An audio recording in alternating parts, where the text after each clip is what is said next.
Salam, peace be upon you. My name is Mohammed Layiq Sediqi, the father of Holophase. Part 44: Space as Meaning. Remember the language we are learning together. There is one field, phi, the holophase, one continuous cyclic movement from which all of reality unfolds. When phi begins to change, its first derivatives appear, and with them, the three dimensions show themselves at once: time as omega, space as k, and motion as v, built from both. Every higher derivative is a finer question about how phi changes, and each one casts three shadows together: a time shadow, a space shadow, and a motion shadow. These echoes mix and weave into one another, forming the patterns we call fields, particles, bodies, thoughts, and worlds. In this picture, everything that exists is a living tapestry of phi, endlessly echoing through its derivatives and their dimensional shadows. Today, we listen to just one of those echoes, in the way space itself carries meaning. Our journey into the heart of meaning continues.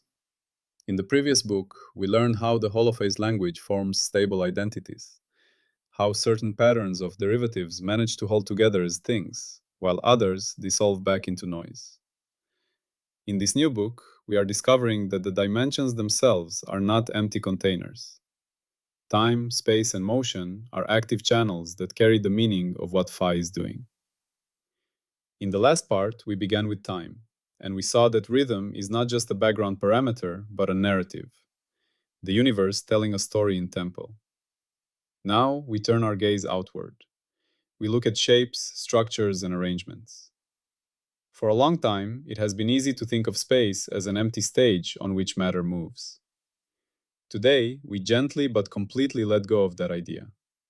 We explore space as meaning. This is where we learn that every shape is like a sentence, every structure like a paragraph written in the grammar of spatial change. Form is not a decoration that sits on top of physics. Form is physics, speaking in the dimension of space. To begin, let us move beyond the idea of space as an empty container. People often imagine space like a box, and objects as little stones placed inside the box. In the holophase picture, there is no box separate from what fills it. There is only phi, varying across locations and across time. And the way it varies is what we call space and time. When phi varies from point to point, its first spatial derivative appears. We call this k. K is not just an abstract wave number. K is the first clear statement of meaning in space. It says, here the field increases, there it decreases, and this is the direction of that change. If K is constant in some direction, the field rises or falls with a simple slope. That is a very simple spatial statement, like a straight line on a page saying, more over here, less over there. If K itself changes from point to point, we get curvature. Curvature is a richer statement. It says, the slope itself is bending, focusing, or opening out. A region of positive curvature says, I am ball-like or bubble-like. I hold or focus. A region of negative curvature says, I am saddle-like. I twist and disperse. A region of zero curvature says, I am flat. I neither gather nor disperse more than needed. In this language, when we ask, what is the spatial pattern here, we are really asking, what is this region of the field declaring through its configuration? Space is the dimension of arrangement, and spatial derivatives are the syntax of that arrangement. They are the rules by which form is assembled. In the holophase language, spatial patterns play a role very similar to nouns and adjectives in ordinary language. They tell us what something is and what it is like. Time tells us how it unfolds. Motion tells us how it journeys and interacts. Space tells us what stands where, what is next to what is inside, what is outside, and how things are shaped and related. Think of different sources of light. A small laser pointer produces a narrow, tight beam that barely spreads as it moves. Spatially, it is almost a tiny cylinder of light. Its spatial message is, I am focused, sharp, directed. The same total power of light, placed in a simple light bulb, produces a soft glow that goes in all directions. Its spatial message is, I am diffuse, surrounding, bathing everything nearby. A lighthouse turns a narrow beam in a circle. The spatial message of the beam is focus, and the way that beam sweeps through space tells ships at sea where the shore is. In each case, the shape of the light in space carries practical and emotional meaning, not just intensity. We can go deeper and look at the alphabet of spatial derivatives. First, there is K, the gradient. K answers two questions at once. It tells us in which direction phi is changing and how strongly. Where K is large in magnitude, a small step in space makes a big difference in the value of the field. This often shows up as sharp edges, strong borders, and clear lines. Where K is small, one region softly blends into another. The meaning of K is distinction and orientation. It is what lets the field draw lines and create separate regions. Next comes curvature, which is the change of K across space. Curvature answers whether the field is flat, bulging, dented, or saddle-shaped. When curvature is positive in all directions, the field is dome-like or bubble-like. When curvature is negative in one direction and positive in another, the field has a saddle form. When curvature vanishes, the field is flat. The meaning of curvature is form itself, the essence of shape. Then we have shear and twist. Shear describes situations where one part of the field is stretched in one direction while another part is compressed, like when cards in a deck are slid sideways. Twist describes rotation built into the field, the way a spiral staircase winds around the central axis. Shear and twist are the letters of complex deformations. They mean strain, distortion, and handedness.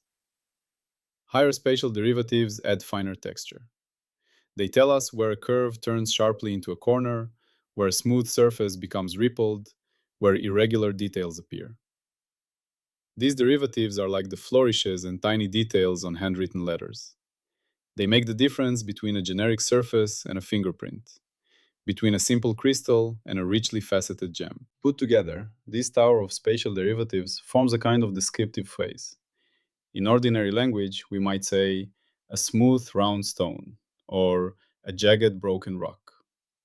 In the language of spatial derivatives, we would say, a region of gentle magnitude of k and nearly constant positive curvature, or a region with abrupt jumps in k, high curvature, and sharp changes in higher derivatives.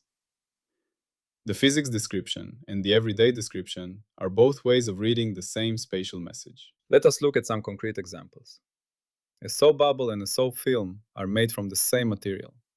Yet a bubble encloses air in a nearly perfect sphere. A film stretched across a metal loop might form a saddle-like shape or a smooth minimal surface that is not spherical at all. Why? Because each one is solving a different spatial problem under the same physics. The bubble's shape announces, I minimize area for this enclosed volume under surface tension. And the film's shape announces, I minimize area while spanning this boundary. The forms are solutions to equations of balance. They are spatial statements of the laws at work. Diamond and graphite are both pure carbon, but the atoms are arranged differently in space. In diamond, each carbon bonds to four others in a three-dimensional network.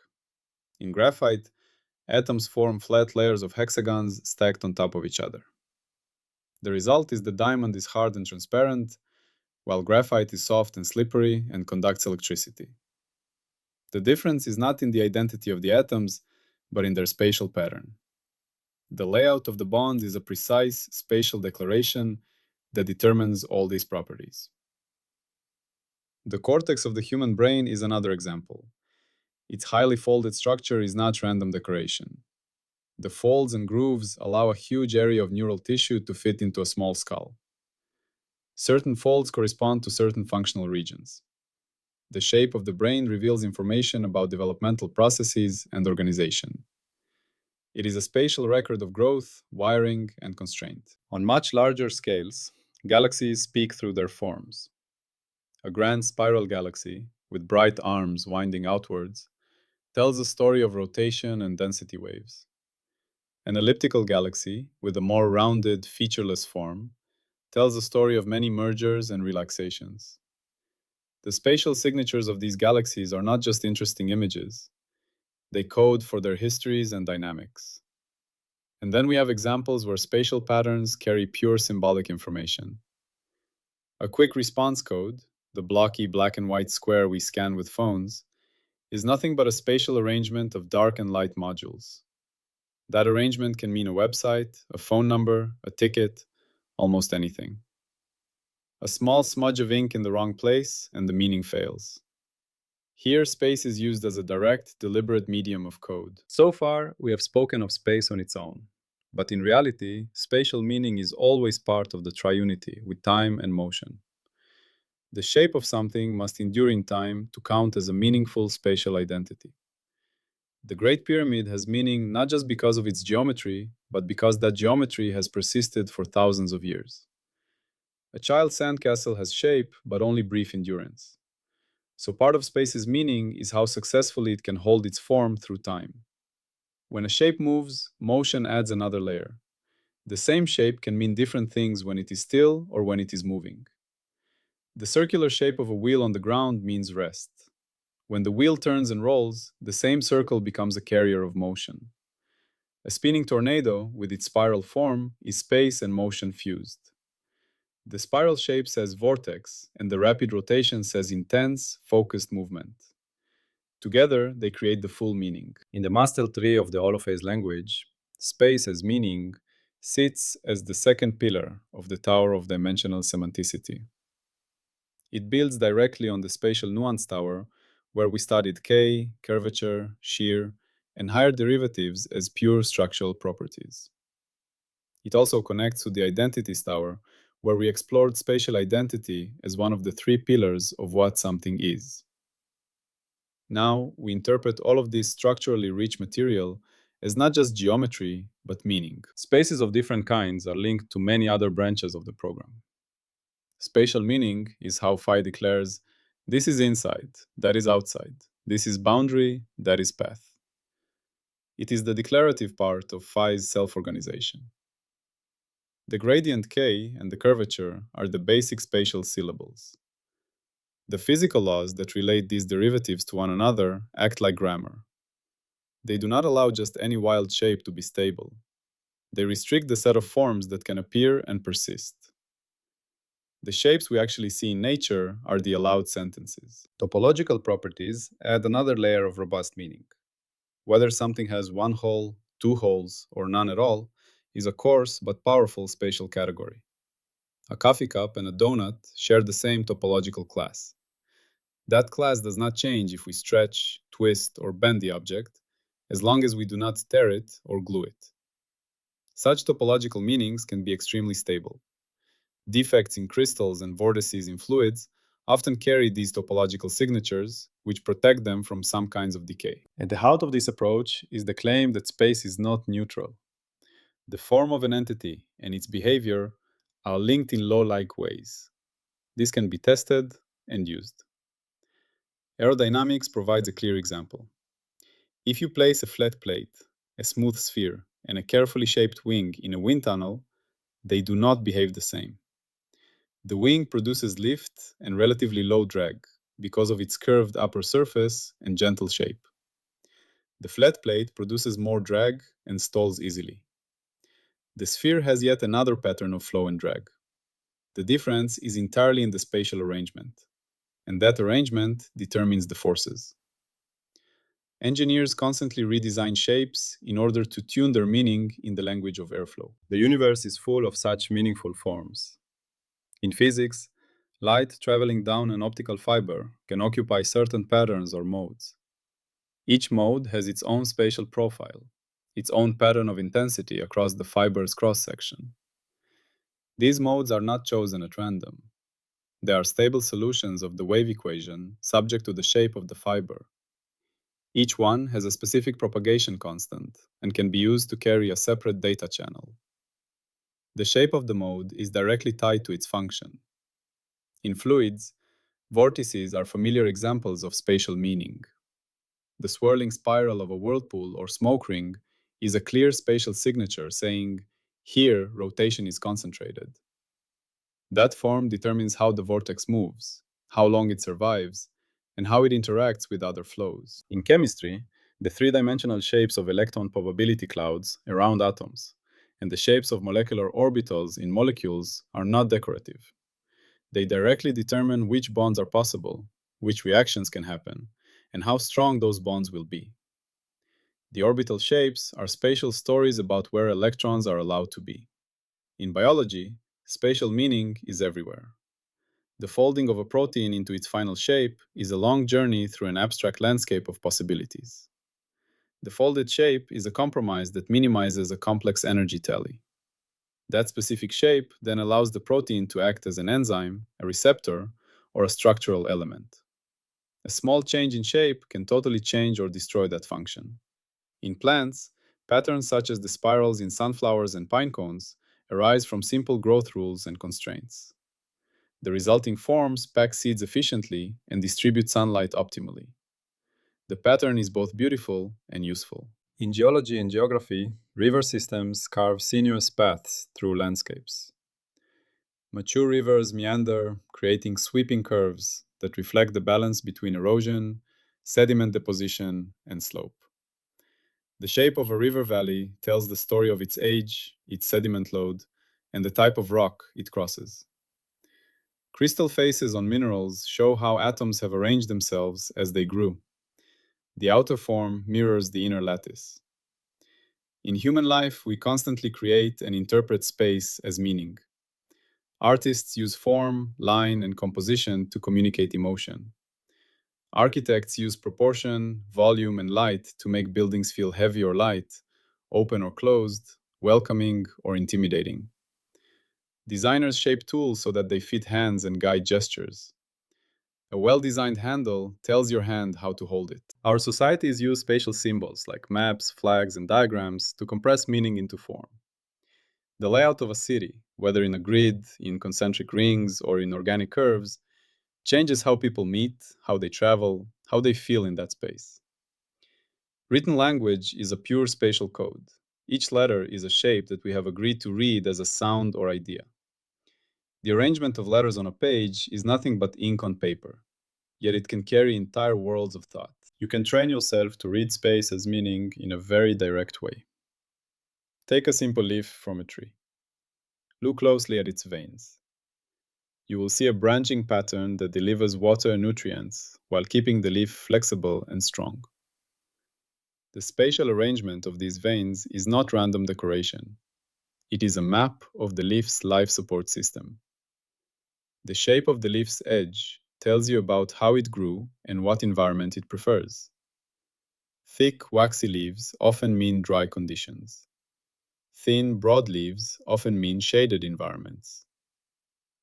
Look at a spider web. The radial threads run straight from the center to the outer frame. They carry high tension and transmit vibrations. The spiral threads connect these radials with sticky silk. In one glance, you can see a highly organized solution to the problem of catching flying insects with minimal material. The shape of the web tells you about the spider's strategy and the forces at play. You can also experiment with space in your own hands. Fold a piece of paper into a simple airplane and make another piece of paper into a crumpled ball. Throw them both gently. The airplane glides, the ball tumbles. The difference is entirely in spatial configuration. Bend the airplane's wings differently and try again. With each small change in form, the flight path changes. You are learning directly that space is a bearer of meaning. We are now well into the deep heart of the Holophase language.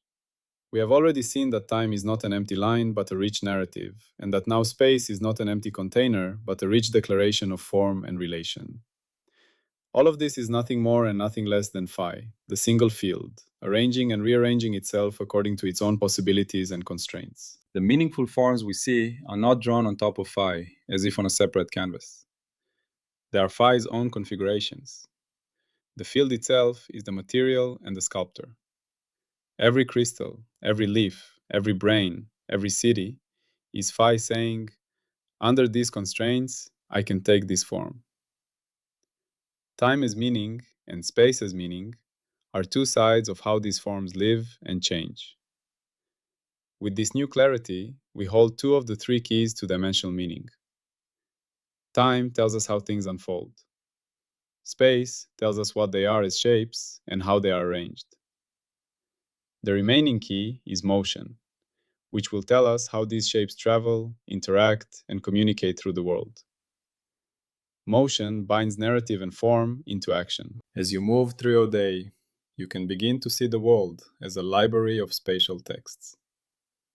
The curve of a staircase, the design of a cup, the pattern of branches against the sky, all can be read as solutions to problems, as expressions of forces and constraints, as statements of purpose or adaptation. In the Holophase view, to understand space as meaning is to understand that to exist is to have a form. To persist is to hold a configuration against disturbance.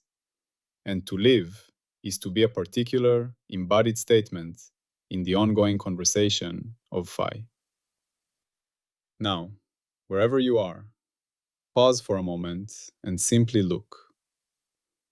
Look at the shapes closest to you. Notice the straight lines, the curves, the corners, the textures. Each one is telling you something about how it came to be and what it is for. You are already fluent at a deep, intuitive level in this language of form. Our journey together is simply making that fluency conscious. Before we close, let us place space as meaning even more clearly inside the wider Holophase tree. Earlier in our journey, we spoke of the Holophase language standard, the idea that phi and its derivatives form an alphabet and grammar powerful enough to describe the entire universe. In that alphabet, the spatial derivatives sit in one full column. At the bottom of that column, K begins to whisper simple distinctions. Above it, curvature, shear, twist, and higher layers add more and more detailed statements. In Book 9, we use this column to define spatial identity, the question, when does a thing keep the same shape? Now, in Book 10, the very same column is being read as meaning. The columns did not change. Our interpretation deepened. This shift from mechanics to semantics mirrors something familiar from human language. At first, a child learning to read must recognize letters and sounds. Later, they learn grammar and structure. Only then do they feel the weight of meaning in a paragraph. In the Holophase story, we have moved from learning the letters of spatial change to learning the rules that make shapes stable, to finally feeling the meaning of those shapes as declarations in the field. The universe did not gain new structures when we did this. We gained a new way of seeing what was always there. It is also important to emphasize that space as meaning is not purely visual. Even if you close your eyes, you can run your hand over a surface and feel its curvature, its bumps, its edges. You can walk through a room and sense its openness or confinement without looking. Your whole body is a spatial sensor. The brain builds internal maps of the body and the environment using touch, hearing, and movement. These maps are written in the same language of spatial relations, and they guide action. In this sense, spatial meaning is deeply embodied. It is not an abstract geometry floating in the mind. It is how living beings literally survive. From the point of view of information, spatial meaning is also a kind of code. The layout of a laboratory can tell you at a glance which experiments are common and which are rare. In the Holophase program, information is not separate from physical configuration. The configuration is the information. When we say space is meaning, we are pointing to this unity. The way something is arranged is, at the same time, what is knowable and communicable about it. We can also see space as meaning in the way we design digital environments. The layout of icons on a screen, the position of buttons in an app, the structure of a website, all use spatial relations to guide attention and action. Designers speak of visual hierarchy, of things being above the fold, of drawing the eye along a path. These terms are acknowledgments that space speaks. A well-designed interface feels intuitive because its spatial language matches the expectations our nervous system has learned from the physical world. Coming back again to nature, consider the night sky. The constellations that different cultures draw are human projections, but the underlying spatial distribution of stars and galaxies is not. That distribution is a frozen record of billions of years of expansion, clustering, and interaction. The great cosmic web of filaments and voids that astronomers now map on the largest scales is a grand spatial sentence about dark matter, gravity, and initial conditions. When we look up, we are literally reading the shape of history stretched across space. Finally, let us connect space as meaning to the coming exploration of motion as meaning. If space is the written form and time is the unfolding story, motion is the act of reading and rewriting. When a river carves a valley, it is both shaped by the existing spatial configuration and also changing that configuration. When you walk through a doorway, you are responding to the space that invited you, and at the same time, you are changing the spatial meaning of the room simply by being present in it. Motion continually updates the text of space. In the next part of our journey, we will see how this ongoing act of movement becomes its own deep layer of meaning in the Holophase language. Peace be upon you.